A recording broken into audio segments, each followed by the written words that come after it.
Hi guys, and welcome back to the channel.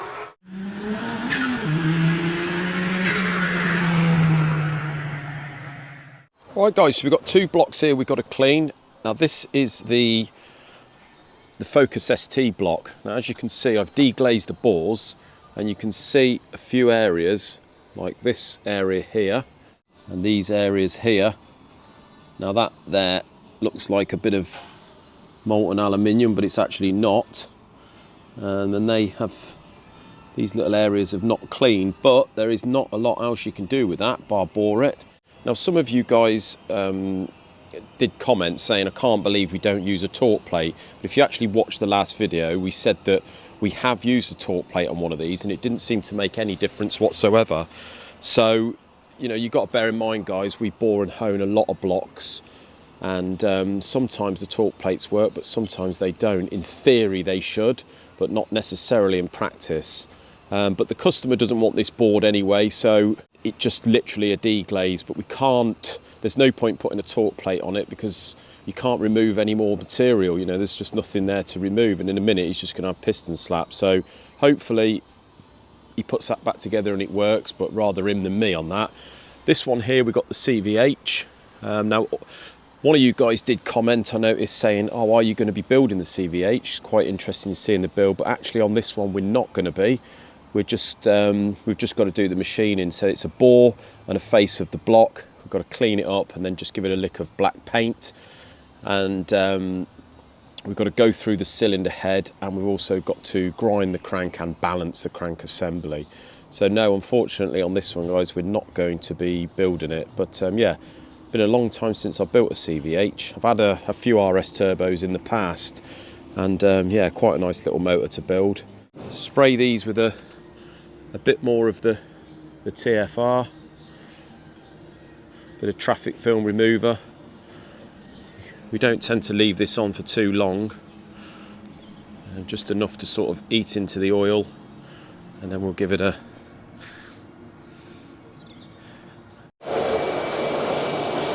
really good stuff, this TFR, to be honest with you.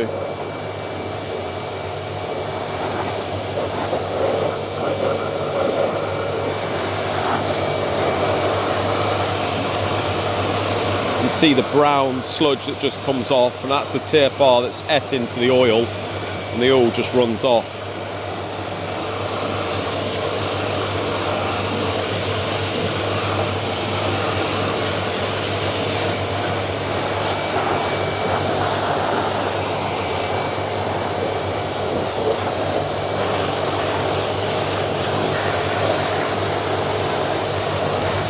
You can see a little bit more closely now. I've cleaned the bores of this Focus. You can see the dark patches that have not cleaned with the deglazer. So these dark patches here means that the bore has gone particularly sort of oval, so it's squashed in there and gone out there. So yeah, not good at all on that one. Right, so we're still going on the Porsche barrel. Now, there's been quite a lot I have to take out of this, and the reason for that is that this barrel here was obviously a smaller barrel, so we've got 100mm bore size that it's got to go to. This one started life as 95mm, so there's 5mm to take out straight away, and then the extra to go to 105.5 on the outside. So there's been 10mm I have to take out of this barrel. But as you can see down the bottom, it's already took. It's meant to be protruding about 1.5 inches down the bottom here, but it's actually took all that out. So yeah, a couple more cuts to go and we're all done on this one. Over here on the milling machine, we're just refacing a Jaguar head. Now I think this is a 4.2, not 100% sure. I'm sure some of you Jag guys will be able to tell me exactly what this is. But it's coming from a new customer from Exeter. So they very kindly took their confidence in us, and they're going to start sending us a few Jag bits. As you can see, we've done one cut and it's cleaned this end up here, but it sort of tapers down and then goes back up there. So what tends to happen with these 6 cylinders is they sort of bow in that direction, but they tend to bow more on one side. So they, in effect, they sort of do that. But that's quite common on these ones. You normally find that various sort of different heads will have their own sort of bend pattern, and that's what these tend to suffer with. But it has, I think it was in between 2 and 3 on the gasket. It blew a big chunk out the centre of the gasket, and he said, oh, I just need a very light lick over. But as you can see, we've took 5 thou off this, and this was the area here where it was blown on the gasket. So as you can see, it's clean there, and it's cleaned up here, but that area there in particular is quite bad. So this head definitely needed a reface. Hopefully another 5 will do it, but that'll be 10 thou. So it just goes to show where they think it just needs a very, very light lick just for the sake of putting a new gasket on. Usually if they blew a chunk out of the gasket like that, it's either sort of ate away at that particular area or just overall bent the head. So once we've done this, I'm just going to vacuum the valves. I see there's a valve missing out of there, but I'm just going to vacuum the rest and make sure they're all right. Because the trouble is, when they tend to bend like that, if they bend too bad, they can knock the valves off the seats. And then if they bend that little bit too much, you've got to check the cams in the housings, make sure that the housings are still in line for the cam to turn freely once the caps are torqued up. Right, so over on this Jaguar here, so this is the second Jaguar to that one there. Paul, unfortunately, has had to go home very slightly early yesterday, and he's off today. Isaac's off not very well, Paul's not very well, so the bear and bug seems to have raised its ugly head once again, guys. But on this Jag here, he seems to have cleaned up most of the bits. The block has definitely got to have way more cleaning on the external, although he's got it oil free now. But what I'm going to do is I'm going to rough bore it, or bore it, to see what it cleans at, and then we can order all the bits. We'll give the block a face, and then we'll set Paul on cleaning that block up thoroughly in the water jackets and on the exterior. Then we can give that a prime and a paint just after I've honed it, and then that block is all done. Obviously, got to go through the head, so that's going to be soda blasted good and proper. John has measured the crank, and the crank is perfect, so we're going to recommend to the customer that we polish it. It's up to them whether they want to grind it, but if it's absolutely perfect and it's straight as a die, not really any need in grinding it, but because it is perfectly on size.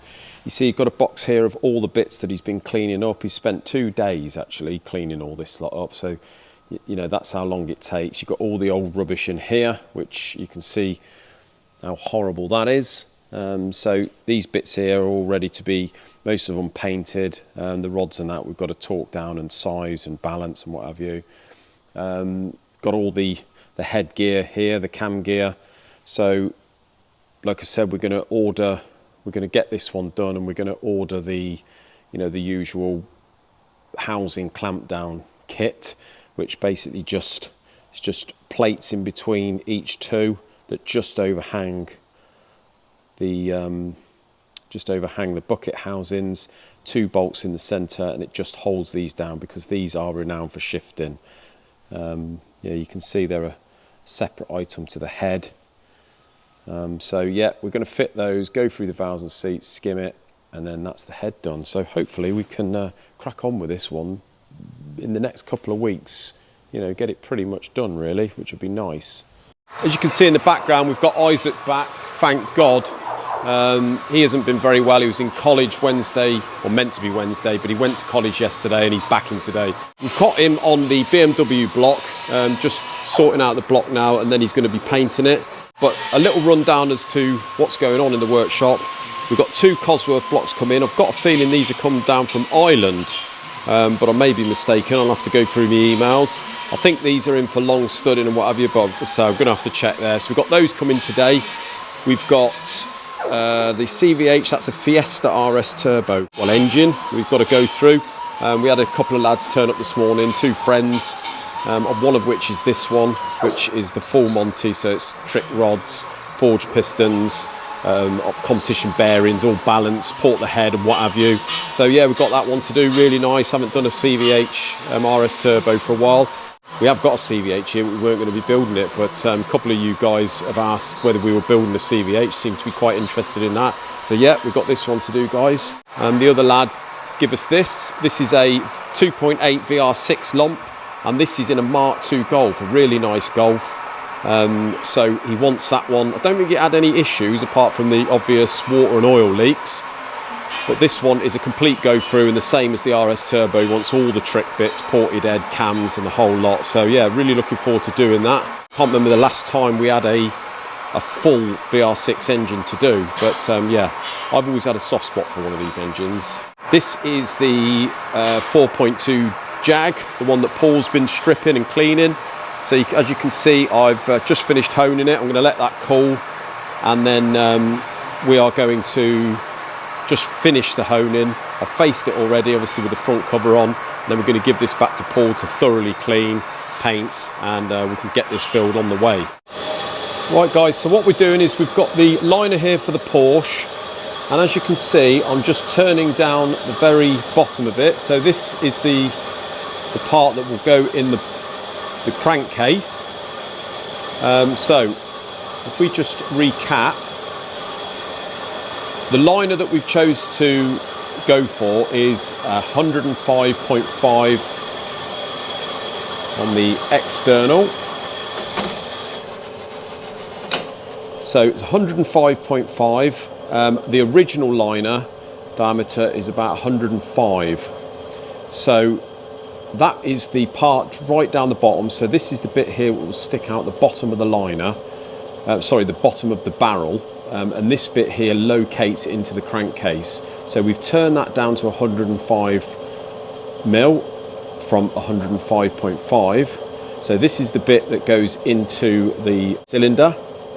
And then we've turned down about another 0.3 down the bottom from the 105.5, sorry, 105. And this is just basically just a clearance diameter. We've bored out the barrel. So all we're going to do now is we're just going to heat the barrel up, and we're going to slide this one in. We've got an original cylinder here, so this is what we've got to end up with. Obviously this part up the top here, this little lip here, is what locates into the cylinder head, and obviously the other end is what goes into the crankcase. So this little diameter down here is what locates into the crankcase, and this is just a clearance diameter. So obviously that is the back bit that's going to stick out. We have bored the barrel here. We've got a 3 thou interference. So what we do with the aluminium is heat it up, and we put in a Loctite that we use, and then we slide in the cylinder, wait till it cools, and then it all goes off. The flange at the top of the liner here fits inside here, so we've still got the existing outside diameter, the original, which goes into the cylinder head. So this is the Porsche barrel now guys, with the liner pressed in. So as you can see, it's almost identical. You look on the top, that outside diameter is what locates into the cylinder head. So I leave a little bit of a gap there between that and the liner, just so when I press the liner in, if it's too far up to it or interference, it might break that out. So that's what I don't need to happen. So there's just 1mm to come out of that, and as you can see at the bottom, it's almost identical now at the bottom to the old one. So as I say, 1mm to come out of that, and that's all complete. Well guys, it's Friday afternoon, and I'm going to head on down to Sam at Tintin Express, and he's going to come up with a new design for our vans, and also it'll be the same design on our building. He wants to have a look at the van just to get some colour schemes going. So yeah, hopefully middle of next week we should have the orange van done, and we can reveal our new logo on the side of the van. But until then guys, thank you very much for watching. Have a lovely weekend, and we will see you Monday. Thanks a lot.